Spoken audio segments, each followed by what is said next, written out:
In the quiet pages of Rich Habits, The Daily Success Habits of Wealthy Individuals, Thomas C. Corley invites readers into a profound revelation. Wealth is not a gift of birth, luck, or circumstance, it's the predictable outcome of daily choices repeated with discipline. Drawing from 5 years of meticulous research, comparing the routines of 233 self-made wealthy individuals, earning over $160,000 annually with millions in net assets, against 128 struggling ones, Corley uncovers an uncomfortable truth. The gap between financial abundance and persistent hardship isn't intelligence, education, or starting capital. It's habits. Small, seemingly insignificant daily behaviors compound over time like interest in a savings account, quietly building empires for some while silently eroding futures for others. At the book's emotional core is the fictional yet powerfully illustrative story of J.C. Jobs, a broken accountant crushed by grief and guilt. After losing his wife, a tragedy he blames on his inability to afford timely medical care, J.C. spirals into debt, depression, and self-loathing. In his darkest hour, obsession takes hold. He begins obsessively studying his wealthiest clients, the unassuming millionaires who quietly thrive through consistent routines rather than flashy risks or inheritance. What he discovers becomes his salvation, and the book's beating heart. Through J.C.'s transformation, Corley delivers the central theme with clarity and urgency: your habits are the invisible architects of your destiny.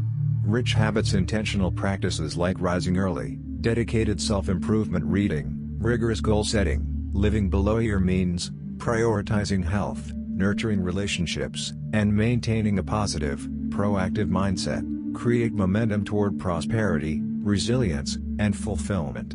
In stark contrast, poverty habits, procrastination, excessive entertainment, poor nutrition, reactive living, and limiting beliefs, lock most people into cycles of struggle, even when they work hard.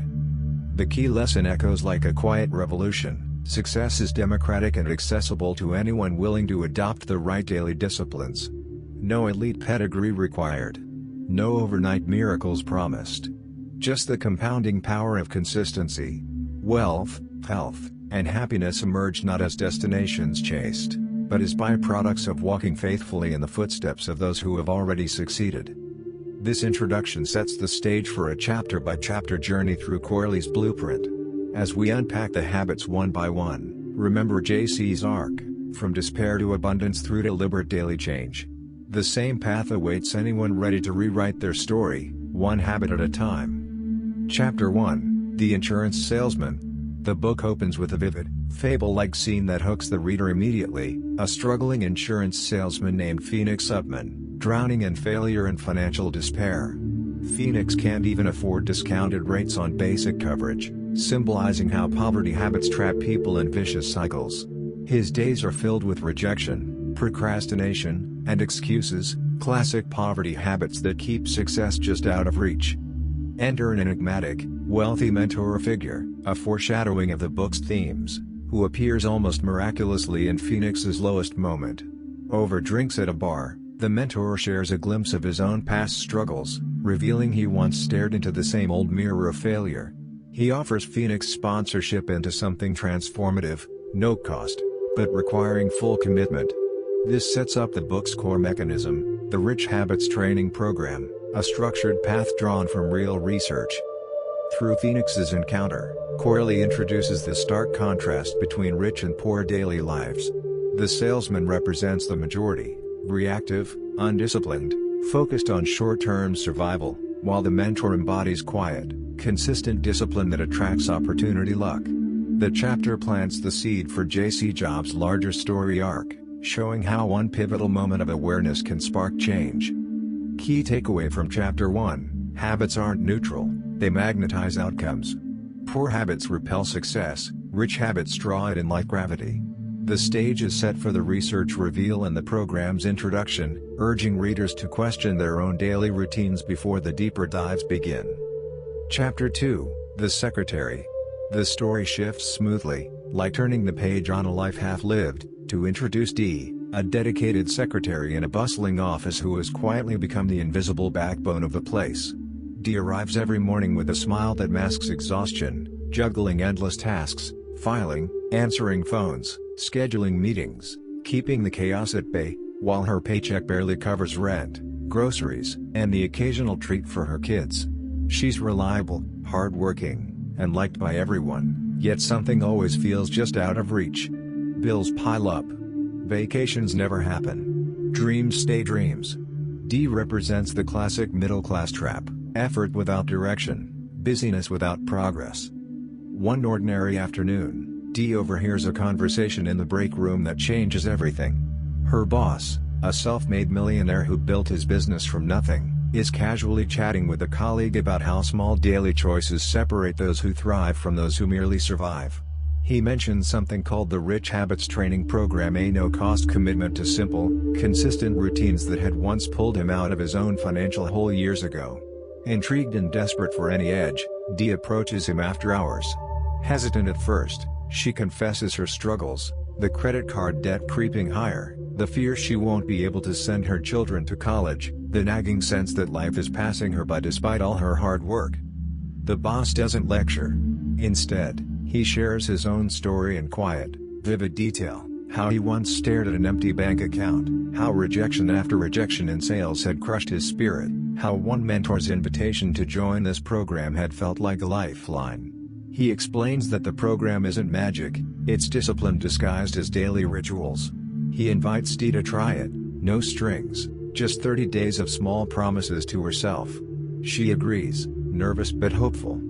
As Dee begins, the chapter peels back the layers of her transformation. She starts with a foundational rich habit: awakening early, before the world demands her attention. At first, the alarm at 5:30 a.m. feels cruel, but she forces herself out of bed, using those quiet hours to plan her day with intention instead of reacting to it.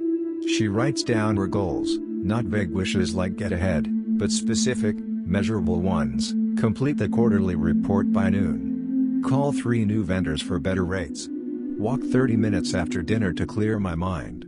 She learns to create tomorrow's to-do list tonight, letting her subconscious work while she sleeps, a trick that makes mornings feel purposeful rather than frantic. Corley weaves in the research here with gentle authority. From his study of hundreds of wealthy individuals, he reveals that 81% of the rich maintain a to-do list every day, compared to only 19% of the poor. The wealthy don't just set goals, they pursue them relentlessly, tracking progress, adjusting course. Dee discovers this firsthand.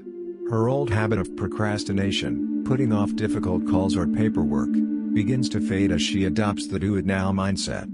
Tasks that once loomed large shrink when tackled immediately. Productivity surges. Small wins accumulate. Emotionally, the change runs deeper.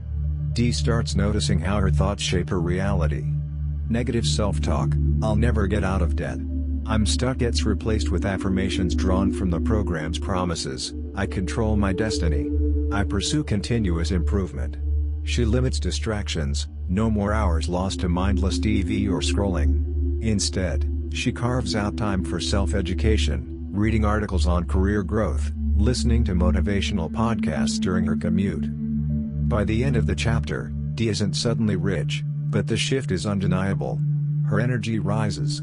Confidence grows. Opportunities she once missed now appear because she's prepared and proactive. The boss notices her sharper focus, her initiative. Colleagues sense the change too. Dee realizes the profound truth Corley drives home: habits aren't about grand gestures, they're about consistent, quiet choices that compound. One disciplined day at a time, Dee begins walking the path the wealthy have already paved, not by chance, but by design. The chapter closes on a hopeful note, leaving readers with the quiet excitement of possibility. Dee's story isn't finished, but the momentum has begun. Change doesn't require perfection, it requires persistence. And in that persistence lies the seed of everything to come. Chapter 3, The Car Dealer. The narrative glides forward like the smooth hum of a well-tuned engine, introducing us to Frank, a car dealer whose lot gleams with shiny new vehicles under bright lights, yet whose personal life feels stalled in neutral. Frank works long hours, shaking hands, closing deals, flashing smiles to customers who drive away in his inventory while he drives home to a modest house and mounting bills. He sells dreams of speed and status every day, but his own bank account barely keeps pace with the payments on his own modest sedan. Frank is the picture of hustle without horizon, always chasing the next sale, never quite catching financial freedom. One rainy evening after a slow day on the lot, Frank lingers in the showroom, staring at the rain streaking the windows. His mind replays another month of barely making quota, another credit card statement arriving too soon. That's when his mentor, a successful older dealer who owns multiple dealerships, drops by unexpectedly. The mentor has watched Frank's potential for years, seeing the fire in his eyes dim under the weight of routine. Over coffee in the empty break room, the mentor shares his own turning point decades earlier, how he once faced bankruptcy after bad decisions and poor habits, how a simple structured program pulled him back from the edge. He tells Frank about the Rich Habits training program, not some get-rich-quick scheme, but a daily discipline blueprint forged from observing what actually works for the wealthy. Frank, skeptical but desperate, listens as the mentor explains the power of intentional routines, starting the day early to plan and prospect, tracking every goal like a sales pipeline, investing in self-education instead of distractions, living below means even when commissions roll in. The mentor offers to sponsor Frank into the program, no money down, just a promise to commit fully for 30 days.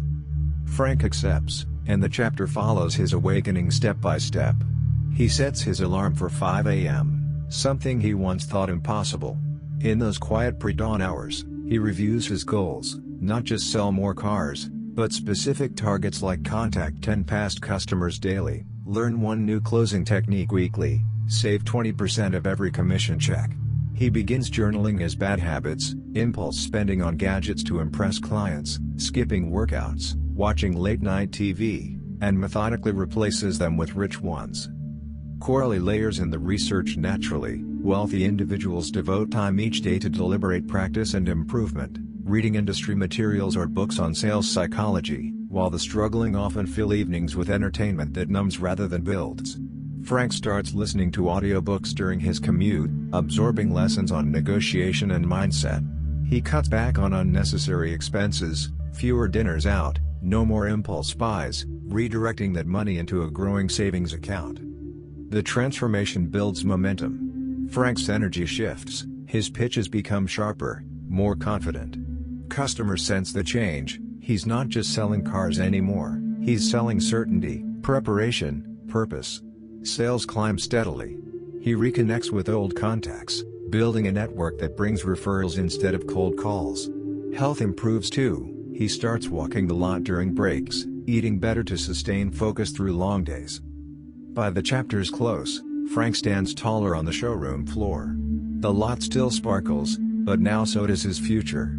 He's not a millionaire yet, but the trajectory has changed, from reactive survival to proactive creation. The lesson lands softly yet powerfully. Rich habits aren't about overnight miracles, they're about daily deposits into the account of success. One intentional morning, one replaced habit, one saved dollar at a time, Frank begins driving his life forward instead of letting it idle.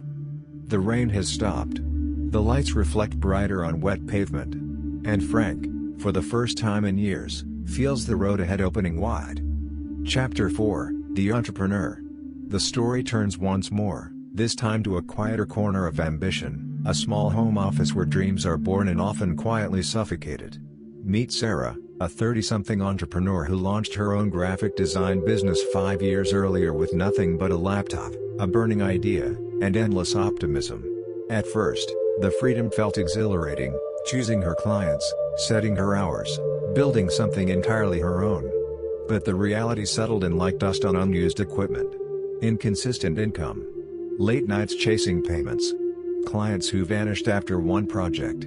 Sarah worked harder than ever, pitching, designing, revising, invoicing, yet her savings account stayed stubbornly flat, her credit card stayed uncomfortably full, and the vision of scaling her business into something sustainable remained just out of reach. One crisp autumn morning, Sarah sits at her cluttered desk staring at another rejection email. Exhaustion presses down. She wonders aloud if she's simply not cut out for this. That's when an old college friend, now a quietly successful business owner, calls out of the blue. They haven't spoken in years, but the friend has heard through mutual contacts about Sarah's struggles. Over a long video call, the friend listens without judgment, then shares her own journey, the early years of feast or famine freelancing, the near collapse of her first venture, the single decision that changed everything. She tells Sarah about the Rich Habits training program, simple, daily commitments that turned chaos into momentum for her and countless others she sponsored along the way. No fees, no gimmicks, just a promise to adopt a handful of disciplined routines for 30 days straight. The friend explains how the wealthy don't wait for inspiration or perfect conditions, they engineer consistency. They rise early to plan, they protect their focus like a treasure, they invest in learning every single day, they track progress obsessively, they live deliberately below their means even when revenue spikes. Sarah hesitates, her schedule already feels suffocating, but the desperation wins. She agrees to try. The chapter follows Sarah's first fragile steps into structure. She sets her alarm for 5:15 a.m., something that feels almost comical at first. Those early hours become sacred, no email, no social media, just quiet planning. She writes her top 3 priorities for the day, specific and non-negotiable: finish client proposal by 11 a.m., reach out to 5 potential referral partners, spend 30 minutes studying advanced design trends. She learns the wealthy habit of purposeful practice, not just working, but deliberately improving skills that move the needle. Corley interweaves the research here with gentle precision. Among the wealthy he studied, 76% engage in at least 30 minutes of daily self-education, reading books, taking courses, analyzing industry leaders, while only 9% of the struggling do the same. Sarah starts small, 20 minutes of targeted reading each morning, then audiobooks while she cooks dinner or walks her dog. She replaces doom scrolling with podcasts on entrepreneurship and mindset. The shift is subtle but seismic, ideas flow faster, proposals land better, confidence creeps in. She tackles another cornerstone, living below her means. Even on good months, she begins setting aside 20% of every invoice into a separate savings account before paying herself. She audits expenses, subscriptions she barely uses, takeout she doesn't need, and redirects that money toward marketing her business. The do-it-now philosophy takes root too. Instead of letting emails pile up or delaying follow-ups, she handles tasks immediately whenever possible. Procrastination loses its grip. Emotionally, the change runs deepest. Sarah stops measuring success by monthly revenue alone and starts celebrating consistency: every early morning completed, every goal checked off, every dollar saved. Negative loops: I'm failing, this will never work, fade as she repeats the program's affirmations: I am responsible for my success, I improve a little every day. Relationships improve, she reaches out to past clients with genuine gratitude instead of desperation, rebuilding trust and opening doors.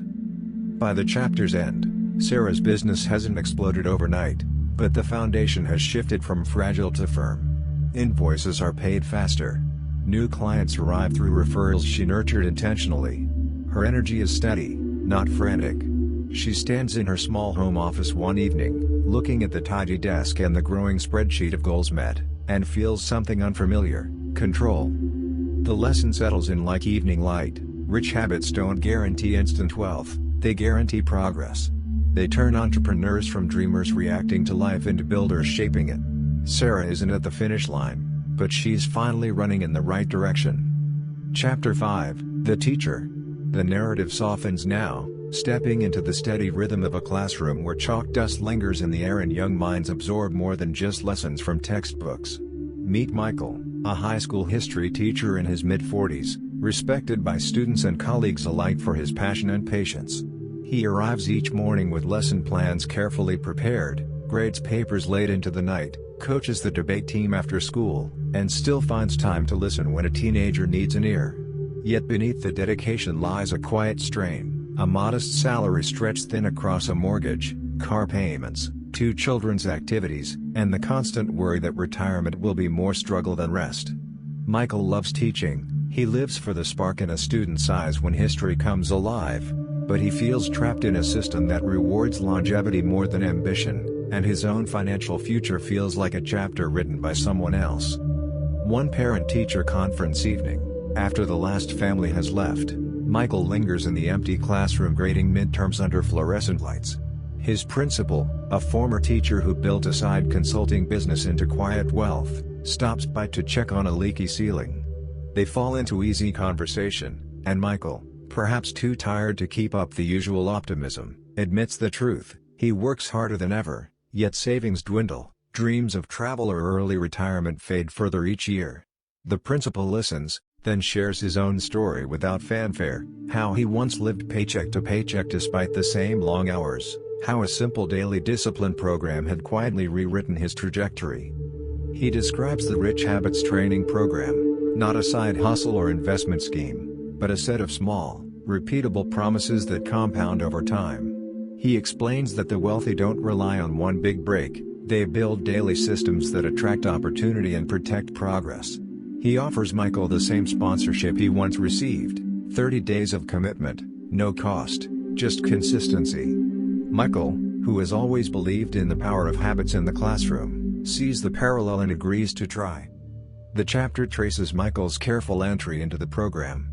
He begins by shifting his wake-up time to 5 a.m., a small rebellion against years of hitting snooze. In the stillness before his family stirs, he sits with coffee and a notebook, writing tomorrow's priorities, not vague intentions, but precise actions. Prepare tomorrow's lecture slides by 7 a.m., email 3 potential guest speakers for the history club, review 1 chapter of a personal finance book. He adopts the habit of creating a daily to-do list the night before, letting his mind settle while he sleeps. Corley gently folds in the data: 80% of the wealthy he studied maintain daily goal lists and review progress regularly, compared to just 3% of the poor. Michael experiences the difference immediately. Tasks that once piled up and overwhelmed him now shrink when attacked early and systematically. He replaces evening television with 30 minutes of targeted reading, books on leadership, investing basics, even educational psychology to sharpen his teaching craft. The do-it-now principle takes hold. Instead of postponing difficult conversations with parents or grading that last stack of essays, he handles them right away. Procrastination loses its power. Health becomes another quiet revolution. Michael starts a 30-minute walk each morning, rain or shine, clearing his head and boosting energy for the day ahead. He swaps vending machine snacks for better choices, noticing how steady nutrition sustains focus through long class periods. Finances shift too. He begins tracking every expense, cutting small leaks, daily coffee runs, unused subscriptions, and redirects those dollars into an automatic savings transfer. Even on a teacher's salary, the 20% savings habit starts to build a buffer. The emotional arc deepens. Michael stops seeing his income as a ceiling and begins viewing his daily choices as the ladder. Affirmations from the program: I am in control of my financial destiny, I grow stronger through consistent action, replace old resignation. He shares bits of what he's learning with his debate team, watching their own discipline improve. Colleagues notice his renewed energy. A side opportunity to tutor online emerges because he's consistently sharpening his skills. By the chapter's close, Michael stands at the front of his classroom one morning, sunlight streaming through the windows, and feels a subtle but profound shift. The paycheck hasn't doubled, but the weight of uncertainty has lightened. Savings grow slowly but steadily. Retirement no longer feels like a distant impossibility. He understands now what the wealthy have always known: income matters, but habits determine direction. The bell rings. Students file in. Michael smiles, not the tired smile of routine, but the quiet confidence of someone who has begun writing his own next chapter. Chapter 6, The Doctor. The story settles now into the steady, high-stakes rhythm of a hospital corridor: beeping monitors, hurried footsteps, the faint scent of antiseptic that never quite fades. Meet Dr. Elena Ramirez, a respected cardiologist in her early 50s, brilliant and tireless. She has spent decades mastering her craft: long residency nights, board certifications, saving lives in the operating room and the ICU. Colleagues call her a rock, patients trust her completely. Yet behind the white coat and calm demeanor lies a different kind of strain. Her student loans still linger like shadows, her retirement accounts grow slowly despite high income, and the demands of her schedule leave little room for personal life. Elena earns well, but expenses, malpractice insurance, office overhead, children's private school, a mortgage on a house she barely sees, seem to chase every paycheck. She feels successful on paper, yet financially fragile, always one unexpected bill away from unease. One quiet evening after rounds, Elena sits in the doctor's lounge reviewing charts under dim light. Her mentor, an older surgeon who retired early and now consults part-time, enters with 2 coffees. They've known each other for years. He trained her during residency. He notices the weariness in her eyes and asks how she's really doing. Elena exhales, admitting the truth she rarely voices. Despite the prestige and income, she feels like she's running in place. Savings aren't building fast enough for the future she wants: more time with family, perhaps a sabbatical, security beyond the next contract. The surgeon nods knowingly. He shares his own story, how he once lived paycheck to paycheck despite a 6-figure salary, how burnout nearly ended his career, how one simple daily discipline system had quietly turned the tide. He introduces her to the Rich Habits training program, not a financial seminar or investment club, but a framework of small, intentional daily promises rooted in what the wealthy actually do. He explains that high earners often fall into the same trap as everyone else, letting lifestyle inflation and reactive habits erode wealth. The wealthy, he says, treat discipline as non-negotiable. They rise early to plan, they educate themselves relentlessly, they protect their health like an asset, they save and invest systematically even when income feels abundant. He offers Elena the same sponsorship he once received: 30 days of full commitment, no cost, just consistency. Elena, analytical by nature, sees the logic immediately. She agrees. The chapter follows her disciplined entry into the program. She resets her alarm for 4:45 a.m. earlier than any shift requires, carving out sacred time before the hospital wakes. In that quiet hour, she plans her day with precision, not just patient rounds and surgeries, but personal goals. Review one investment article, walk 30 minutes during lunch break, call financial advisor to increase retirement contribution. She adopts the habit of nightly preparation, writing tomorrow's top priorities so her mind can rest. Corley weaves in the research seamlessly. Among the wealthy, 88% wake up at least 3 hours before work begins to focus on personal growth and planning, compared to only 3% of the poor. Elena feels the difference right away. Mornings become proactive instead of reactive. She replaces hurried coffee runs with deliberate reading, books on behavioral finance, articles on physician wealth building, studies on longevity and performance. 30 minutes daily becomes non-negotiable.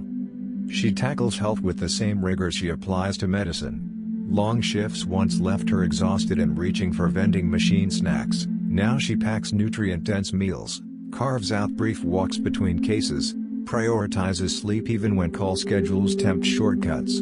The do-it-now mindset reshapes her. Charting that could wait gets done immediately.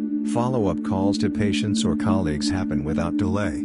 Procrastination, she realizes, is a silent thief of time and momentum. Financially, the shift is deliberate. She audits her spending, subscriptions, dining out, impulse purchases, and redirects the difference into automatic investments. Even with high income, she commits to saving at least 20% before it hits her checking account. She begins tracking net worth monthly, watching the numbers tick upward slowly but steadily. The emotional transformation runs deepest. Elena stops viewing money as something that should just happen because of her education and effort. She embraces ownership. I design my financial future through daily choices. Affirmations from the program. I pursue continuous self-improvement. I live in moderation. Quiet old frustrations. Burnout recedes as energy returns. Relationships with her family deepen because she's more present, more intentional.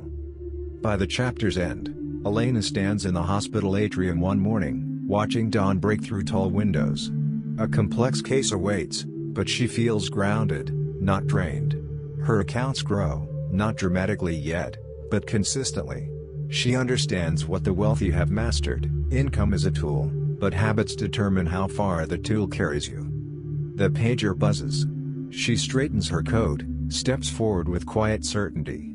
The operating room calls, but now she walks into it knowing she's also operating on her own future, one disciplined day at a time. Chapter 7, The Janitor. The story slows to the quiet cadence of early morning hallways, where the world is still asleep and the only sounds are the soft hum of a floor buffer and the occasional jingle of keys. Meet Harold, a 62-year-old janitor who has cleaned the same office building for 34 years. He arrives before dawn each day, unlocks the doors, empties trash cans, mops floors, wipes down desks, and leaves everything spotless before the first employees shuffle in with their coffee. Harold is dependable, polite, invisible in the best way. People nod hello, but few know his name. His wages are steady but modest, his small apartment paid off years ago, yet savings remain thin. Retirement looms like a question mark. Social Security will help, but medical bills, rising costs, and the simple wish to travel once or see his grandchildren more often keep him working longer than he ever planned. One pre-dawn shift, as Harold polishes the brass plaque in the lobby, the building's owner, an unassuming man in his 70s who started with nothing and now owns several properties, arrives unusually early for a meeting. They've exchanged pleasantries over the years, but today the owner pauses, noticing Harold's steady, quiet rhythm. He asks how Harold is doing, really. Harold shrugs at first, same as always, but the owner presses gently. Harold admits the truth in a low voice, he's tired, not just physically, but of wondering if this is all there will be. The owner listens, then shares his own beginning, sleeping on a cousin's couch, scrubbing floors himself in the early days, feeling the same quiet fear that life would never stretch further. He tells Harold about the Rich Habits training program, simple daily commitments that had lifted him out of survival mode decades earlier. It isn't about earning more at first, it's about keeping more, growing more, living with intention no matter the income. The owner explains how the wealthy build security through small, consistent acts, rising early to plan, educating themselves daily, protecting their health, saving even tiny amounts religiously, replacing limiting thoughts with empowering ones. He offers Harold the same invitation he once received, no cost, no pressure, just 30 days of trying the promises faithfully. Harold hesitates. At his age, change feels daunting. But the owner's quiet sincerity and the faint hope it stirs win out. Harold agrees. The chapter follows Harold's gentle, determined start. He begins setting his alarm for 4:30 a.m. earlier than his shift requires, giving himself time before the building wakes.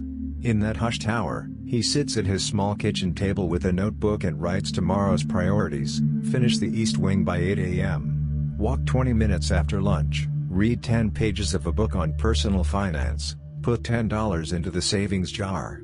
The habit of nightly preparation becomes his anchor, listing tasks so his mind rests instead of racing. Corley layers in the research with care. Among the wealthy, 79% dedicate time each day to self-improvement reading, while only 2% of the poor do.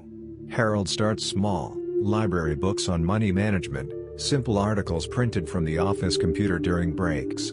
He listens to motivational talks on an old radio while he cleans, absorbing ideas about mindset and discipline.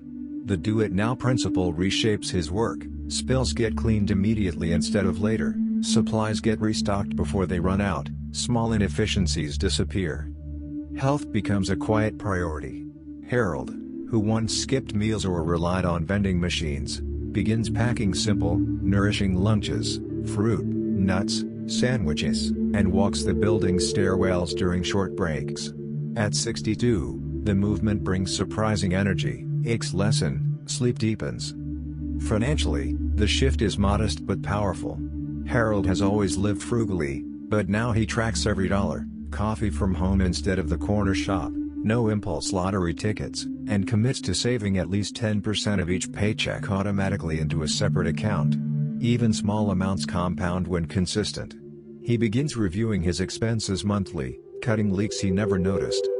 Emotionally, the deepest change unfolds. Harold stops seeing himself as just a janitor. Affirmations from the program: I am responsible for my future, small actions create big results, replace old resignation. He feels pride in his work again, not as drudgery but as honorable discipline. Relationships warm, he chats more with night shift security, shares a laugh with the early arrivals, feels seen. By the chapter's end, Harold stands in the gleaming lobby one morning as sunlight spills across the floor he just polished. The building is quiet, pristine, ready for the day. His savings jar is no longer empty, it grows steadily.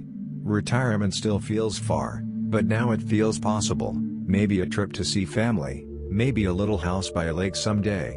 He understands what the wealthy have always practiced: wealth isn't only about how much you earn, it's about what you keep, grow, and protect through daily choices. The first employee arrives.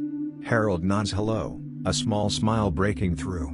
The day begins, and for the first time in decades, Harold feels like he's walking towards something brighter. Chapter 8, The Rich Habits Promises. The stories of struggle and quiet awakening now converge like tributaries feeding a single, powerful river. After following Phoenix the salesman, Dee the secretary, Frank the car dealer, Sarah the entrepreneur, Michael the teacher, Elena the doctor, and Harold the janitor, each from vastly different worlds, each starting from a place of quiet desperation, Corley pauses the individual narratives to reveal the unifying thread that pulled them all forward: the rich habits promises. These are not vague motivational slogans or feel-good affirmations. They are 10 precise, actionable commitments, forged from the real daily practices of the 233 wealthy individuals Corley studied over 5 years. The promises form the core curriculum of the Rich Habits training program, the same framework that transformed every character we've met. The chapter shifts from storytelling to direct instruction, presented as if the reader is now sitting across from one of those mentors, receiving the blueprint in plain, no-nonsense language. The narrator explains that the program begins with a simple ritual: every morning and every evening, the participant reads these 10 promises aloud, slowly, with intention. The act itself rewires thinking. Repetition turns belief into behavior, belief into habit, habit into destiny. Here they are, delivered in the book's own voice, carried forward in the calm, steady tone of someone who has seen them work miracles in ordinary lives. 1. I will form good daily habits and follow them faithfully. I will form bad daily habits and eliminate them immediately. 2. I will set goals for each day, month, year, and long term. I will pursue these goals relentlessly until achieved. 3. I will engage in self-improvement every day. I will read 30 minutes or more each day about my career, industry, or personal development. 4. I will control my thoughts. I will adopt a positive, proactive mindset and eliminate negative thinking. 5. I will eat healthy foods and exercise aerobically at least 4 days a week. 6. I will devote time each day to nurturing my important relationships, family, friends, mentors, business associates. 7. I will live each day within my means. I will save at least 20% of my gross pay and invest it wisely. 8. I will commit to continuous learning and deliberate practice in my field. 9. I will practice the do-it-now principle. I will take immediate action on important tasks and avoid procrastination. 10. I will accept complete responsibility for my financial, physical, and emotional well-being. No one is coming to save me. My success depends on my daily choices. Corley emphasizes that these are not optional extras, they are the non-negotiable foundation. The wealthy don't wait until they feel motivated, they act first, and motivation follows. The poor and middle class often reverse the order, waiting for inspiration that rarely arrives.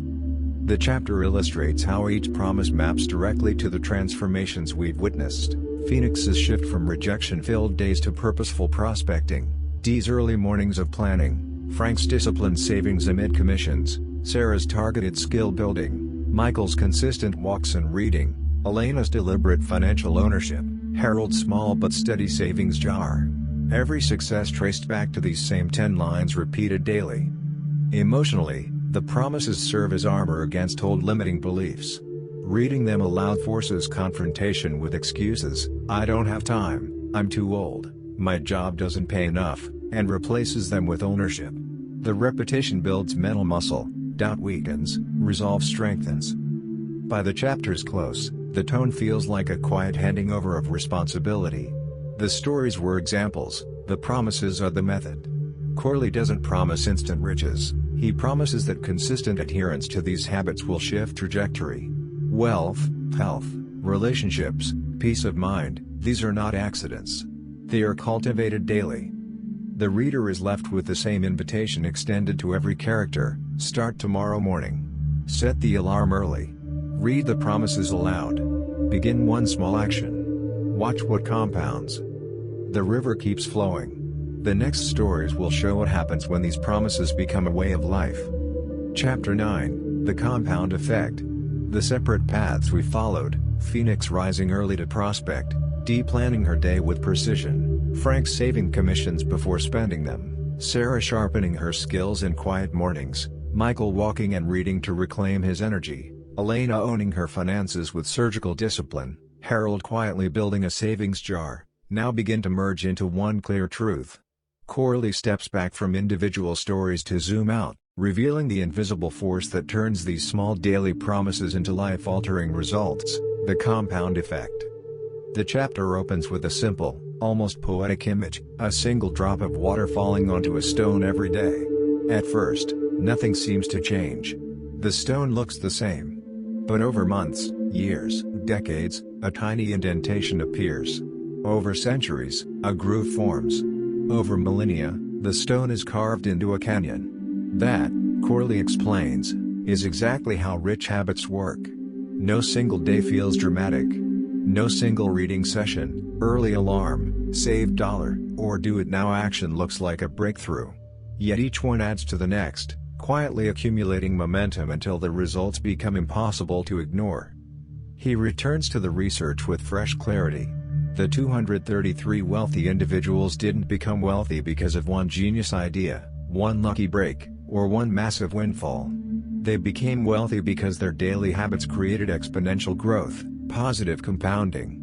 In contrast, the 128 struggling individuals lived with negative compounding, small daily neglects, skipping exercise, impulse spending, procrastination, negative self-talk, eroded their potential year after year until the gap between them and the wealthy seemed unbridgeable. Corley illustrates the math gently but powerfully.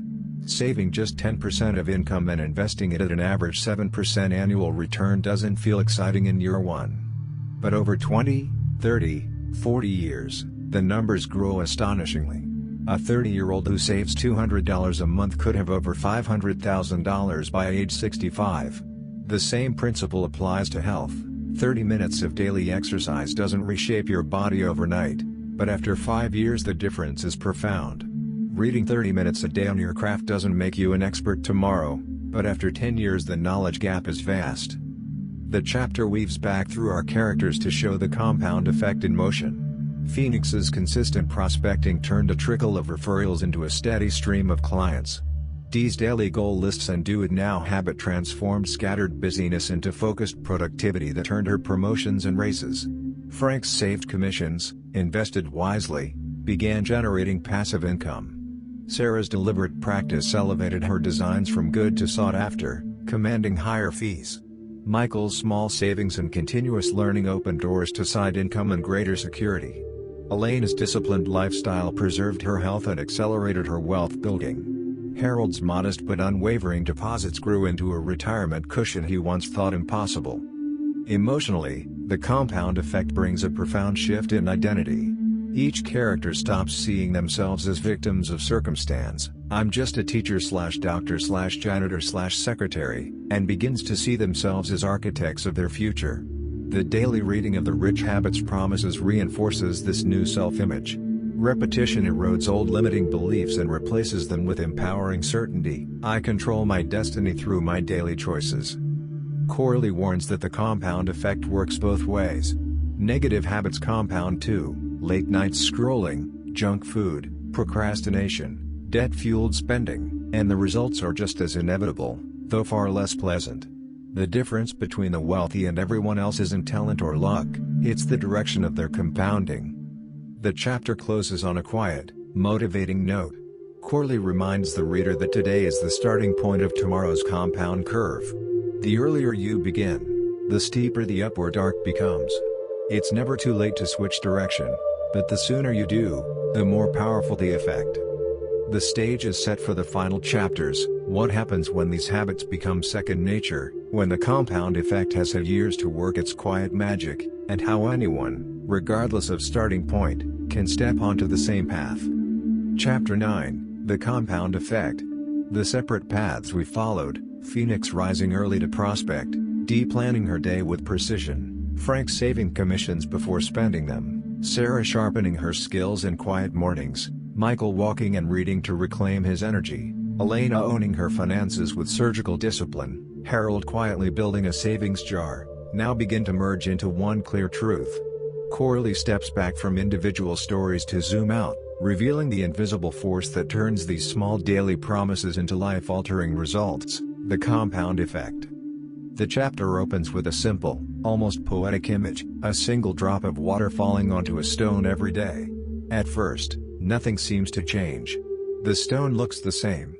But over months, years, decades, a tiny indentation appears. Over centuries, a groove forms. Over millennia, the stone is carved into a canyon. That, Corley explains, is exactly how rich habits work. No single day feels dramatic. No single reading session, early alarm, save dollar, or do it now action looks like a breakthrough. Yet each one adds to the next, quietly accumulating momentum until the results become impossible to ignore. He returns to the research with fresh clarity. The 233 wealthy individuals didn't become wealthy because of one genius idea, one lucky break, or one massive windfall. They became wealthy because their daily habits created exponential growth, positive compounding. In contrast, the 128 struggling individuals lived with negative compounding, small daily neglects, skipping exercise, impulse spending, procrastination, negative self-talk, eroded their potential year after year until the gap between them and the wealthy seemed unbridgeable. Corley illustrates the math gently but powerfully. Saving just 10% of income and investing it at an average 7% annual return doesn't feel exciting in year one. But over 20, 30, 40 years, the numbers grow astonishingly. A 30-year-old who saves $200 a month could have over $500,000 by age 65. The same principle applies to health. 30 minutes of daily exercise doesn't reshape your body overnight, but after 5 years the difference is profound. Reading 30 minutes a day on your craft doesn't make you an expert tomorrow, but after 10 years the knowledge gap is vast. The chapter weaves back through our characters to show the compound effect in motion. Phoenix's consistent prospecting turned a trickle of referrals into a steady stream of clients. Dee's daily goal lists and do-it-now habit transformed scattered busyness into focused productivity that earned her promotions and raises. Frank's saved commissions, invested wisely, began generating passive income. Sarah's deliberate practice elevated her designs from good to sought after, commanding higher fees. Michael's small savings and continuous learning opened doors to side income and greater security. Elena's disciplined lifestyle preserved her health and accelerated her wealth building. Harold's modest but unwavering deposits grew into a retirement cushion he once thought impossible. Emotionally, the compound effect brings a profound shift in identity. Each character stops seeing themselves as victims of circumstance, "I'm just a teacher/doctor/janitor/secretary," and begins to see themselves as architects of their future. The daily reading of the Rich Habits Promises reinforces this new self-image. Repetition erodes old limiting beliefs and replaces them with empowering certainty. I control my destiny through my daily choices. Corley warns that the compound effect works both ways. Negative habits compound too: late night scrolling, junk food, procrastination, debt-fueled spending, and the results are just as inevitable, though far less pleasant. The difference between the wealthy and everyone else isn't talent or luck, it's the direction of their compounding. The chapter closes on a quiet, motivating note. Corley reminds the reader that today is the starting point of tomorrow's compound curve. The earlier you begin, the steeper the upward arc becomes. It's never too late to switch direction, but the sooner you do, the more powerful the effect. The stage is set for the final chapters: what happens when these habits become second nature, when the compound effect has had years to work its quiet magic, and how anyone, regardless of starting point, can step onto the same path. Chapter 10, Walking in the Footsteps of the Wealthy. The separate lives we followed, each one ordinary, each one burdened by the same invisible weight of limiting habits, now begin to converge toward a single, hopeful horizon. Corley returns to the larger arc, showing us what happens after the 30-day commitment ends, After the rich habits promises have been read aloud morning and night, after the compound effect has had time to quietly do its work, the chapter feels like stepping onto a high overlook. We see the full landscape of transformation, not just the first steps. We revisit each character years later, not as dramatic rags to riches tales, but as realistic, earned progress that feels authentic and attainable. Phoenix, the once struggling insurance salesman, now runs his own agency. His early morning prospecting habit turned into a network of loyal clients and referrals that grew steadily. He no longer chases every lead, the leads come to him. Savings and investments, started small, now generate meaningful passive income. He still works hard, but the desperation is gone, replaced by choice. D, the secretary, has moved up twice in the company, first to office manager, then to operations director. Her daily goal lists and do-it-now discipline made her indispensable. She negotiated raises, started a small side consulting service using skills she built through consistent self-education, and paid off her credit cards years ago. Her children are in college, funded partly by the college savings she began automating early. She walks into meetings now with quiet confidence, no longer invisible. Frank, the car dealer, owns 2 dealerships. The commissions he once spent impulsively are now invested in real estate and index funds. His mornings still start at 5 a.m. planning, reading industry reports, exercising, but the pressure has lifted. He mentors younger salespeople, passing on the same program that saved him. His family travels together each year, something he once thought impossible. Sarah, the entrepreneur, has grown her graphic design firm into a boutique agency with a small team and recurring clients. Her deliberate practice and daily learning turned good work into exceptional work that commands premium rates. She lives comfortably below her means, invests aggressively, and recently bought the home office space she once only dreamed of owning. Burnout is a memory, purpose is her default state. Michael, the history teacher, still teaches, because he loves it, but now with financial breathing room. Side income from online courses, tutoring, and a small speaking circuit supplements his salary. His savings and retirement accounts have grown steadily. Early retirement is no longer a fantasy. He travels with his family during summers, something he once believed only other people did. Elena, the cardiologist, has preserved her health through the same discipline she applies to her patients. Her student loans are gone. Investments she started automating years ago have compounded into significant wealth. She's reduced her hospital hours, taken on consulting work she enjoys, and spends more time with her children. Burnout no longer threatens her career or her life. Harold, the janitor, retired at 68, not rich in the millionaire sense, but secure. His modest savings, faithfully added to over years, combined with Social Security and a small pension, allow him to live comfortably. He takes his grandchildren on modest trips, visits family without worry, and maintains a little garden he always wanted. He still rises early, not out of necessity, but habit, and reads every morning. The fear that once shadowed his evenings is gone. Corley draws the lesson gently but firmly. These outcomes didn't require genius, inheritance, elite education, or dramatic risk. They required consistency. The wealthy individuals in his study didn't do anything extraordinary on any single day. They simply did the ordinary things extraordinarily well, day after day, year after year.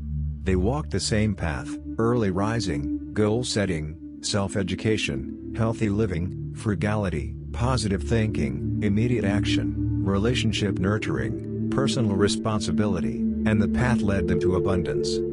The chapter closes with a direct address to the reader, calm and encouraging. You don't need permission. You don't need perfect timing.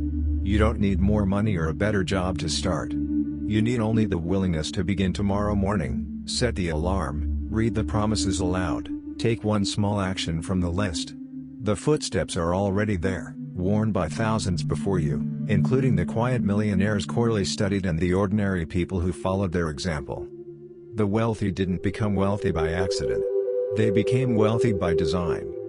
And the design is simple, repeatable, and open to anyone willing to walk it, one deliberate day at a time. Chapter 11, The Final Test, Living the Habits for Life. The long road we have traveled together now reaches its quiet, Decisive turn. We have watched Phoenix rise from rejection to ownership, Dee transform from invisible support to respected leader, Frank shift from commission chasing to freedom, Sarah evolve from fragile freelancer to confident agency owner, Michael reclaim purpose beyond the classroom, Elena preserve brilliance without burning out, Harold find dignity and security in the simplest routines. Each story began in the same place, ordinary effort trapped by ordinary habits. Each ended in the same direction, quiet, earned abundance born from deliberate, repeated daily choices. Thomas C. Corley does not close the book with fireworks or fantasy. He closes it with reality. The Rich Habits training program was never meant to be a 30-day sprint. 30 days lights the match. A lifetime keeps the fire burning. He reminds us, gently but without compromise, that the true test is not starting. Anyone can start.